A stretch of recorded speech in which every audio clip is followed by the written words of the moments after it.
Bonjour à tous et bienvenue dans ce podcast Hebdo Copro.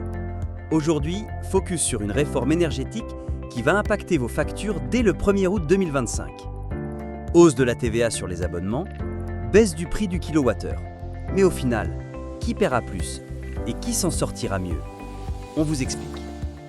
Premier changement, la TVA sur les abonnements électricité et gaz passe de 5,5% à 20%. Objectif, harmonisation avec le droit européen. Mais attention, ce sont les petits consommateurs qui trinquent. Pourquoi? Parce que leur facture repose surtout sur l'abonnement, pas sur la consommation. Exemple, un studio consommant 500 kWh par an verra sa facture grimper de plus 5,6%, soit plus 12 € par an.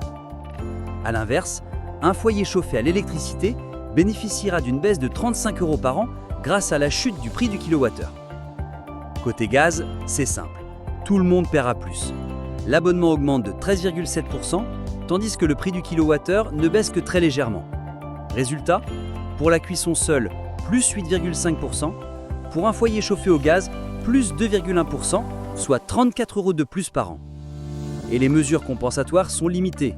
Pas de turpais pour le gaz, pas de filet de sécurité. Bonne nouvelle, vous n'êtes pas démunis. Comparez les offres, c'est essentiel. Des fournisseurs comme Elowatt proposent jusqu'à moins 18% sur l'électricité. Optimiser la puissance souscrite peut vous faire économiser sur l'abonnement. Et surtout, envisager la transition vers le tout électrique, notamment avec une pompe à chaleur, devient une stratégie gagnante. Pourquoi? Parce que les aides publiques sont là et que les tarifs favorisent les gros consommateurs d'électricité. En résumé, à partir d'août 2025, les petits profils vont devoir surveiller de près leur contrat énergie. Une réforme injuste? Peut-être, mais surtout une bonne raison de reprendre le contrôle de sa facture. Merci de votre écoute et à très vite pour un nouvel épisode.